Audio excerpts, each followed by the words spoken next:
And that is again reference to the 25-20 time prophecy, which again brings us to 1798. You'll have to get the other DVD, Pathways of the Pioneers, to get an understanding of that 25-20 time prophecy, or study the 1843 chart. So when did the time of the end begin? Well, that part of his prophecy which related to the last days, Daniel was bidden to close up and seal to the time of the end. Not till we reach this time could a message concerning the judgment be proclaimed, based on the fulfillment of these prophecies. But at the time of the end, says the prophet, many shall run to and fro, and knowledge shall be increased. Daniel 12 verse 4.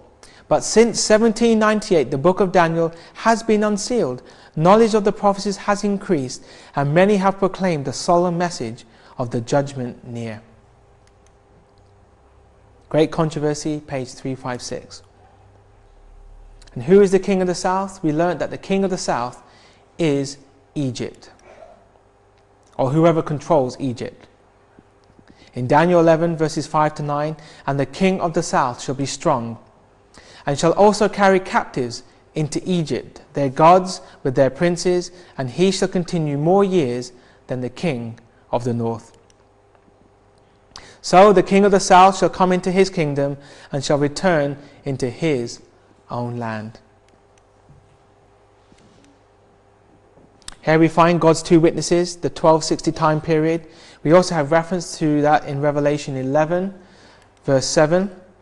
And when they shall have finished their testimony, the beast that ascendeth out of the bottomless pit shall make war against them, and shall overcome them and kill them. What is this beast that comes out of the bottomless pit?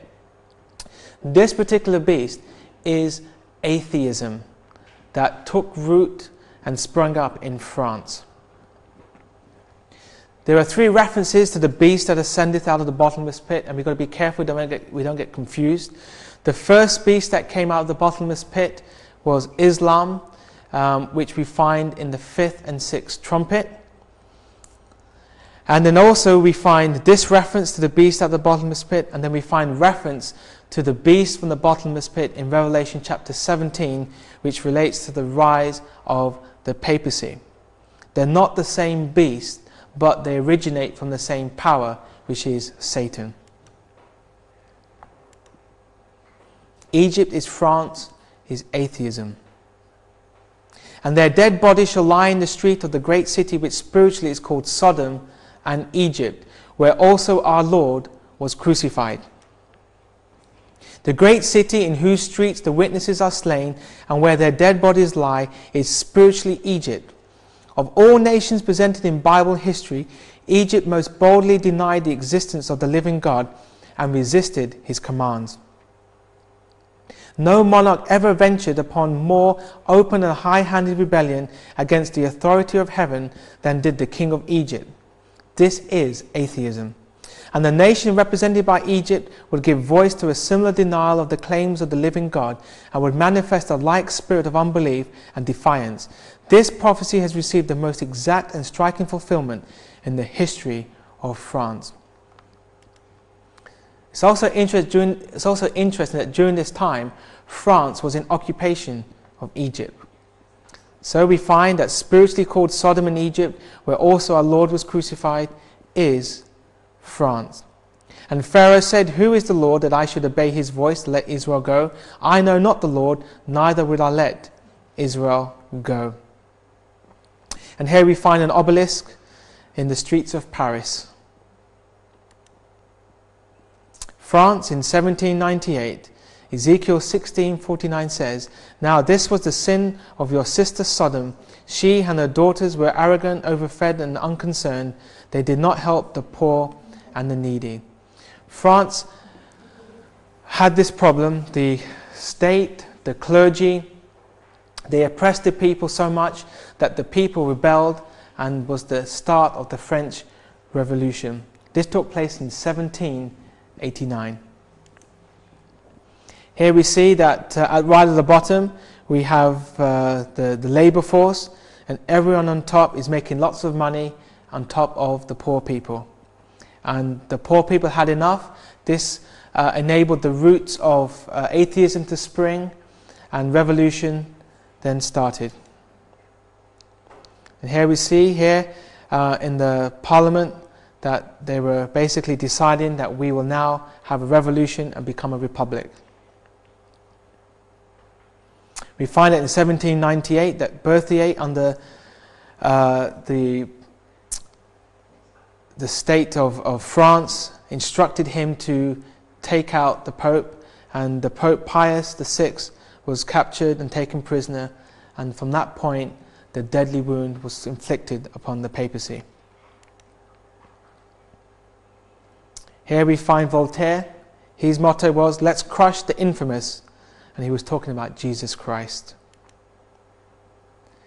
They adopted the goddess of reason. Here we have the Danton, Robespierre, and Marat, and here they pushed that we should have no God but the God of reason. They removed God, they removed the Bible, and in its stead atheism was born. Another prophecy we find in Revelation chapter 11 verse 9 and verse 11, that there was a 3.5 years prophecy, and this took place between 23rd of November 1793 to 17th of June 1797. The Bible was prohibited. The prophecy relates to 3.5 days, and for 3.5 years the French Senate, the French body, they banned the Bible. 3.5 years later the Bible was reinstated. Terror is nothing other than justice, prompt, severe and inflexible. In Revelation chapter 11 verse 13 it talks about a large earthquake. Again, this was in relation to the French Revolution. Here we have fortress from the 14th century, state prison from 17th century, symbol of the oppression of absolute monarchy. In 14th of July 1789 was the Bastille. Here we see Louis XVI being executed in 1793. And everything revolving around atheism and this revolution was terror. Here we see the king, they take Napoleon and they crown him king with his queen as emperor of the new state of France.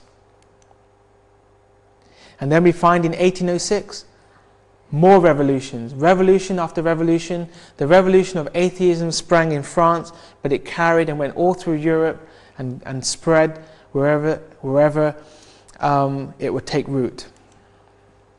Daniel 11:40.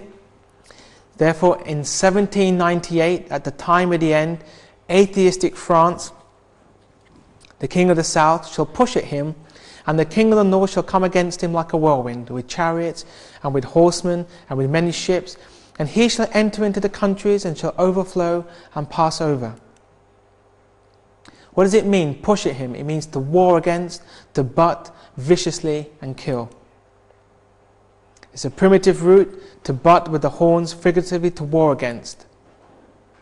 In Exodus 21:36, or if it be known that the ox had used to push in time past, and his owner hath not kept him in, he shall surely pay ox for ox, and the dead shall be his own. So here we see this reference that the horns of the ox were pushing. It's in reference to war against, or to viciously and kill. France inflicts the deadly wound on the papacy. The 1260 years of papal supremacy began in AD 538 and would therefore terminate in 1798. At that time, a French army entered Rome and made the Pope a prisoner. And he died in exile. Though a new Pope was soon afterward elected, the papal hierarchy has never since been able to wield the power which it before possessed. But the great controversy and the book of Revelation tells us that this power will be revived. This period, as stated in preceding chapters, began with the supremacy of the papacy in AD 538 and terminated in 1798.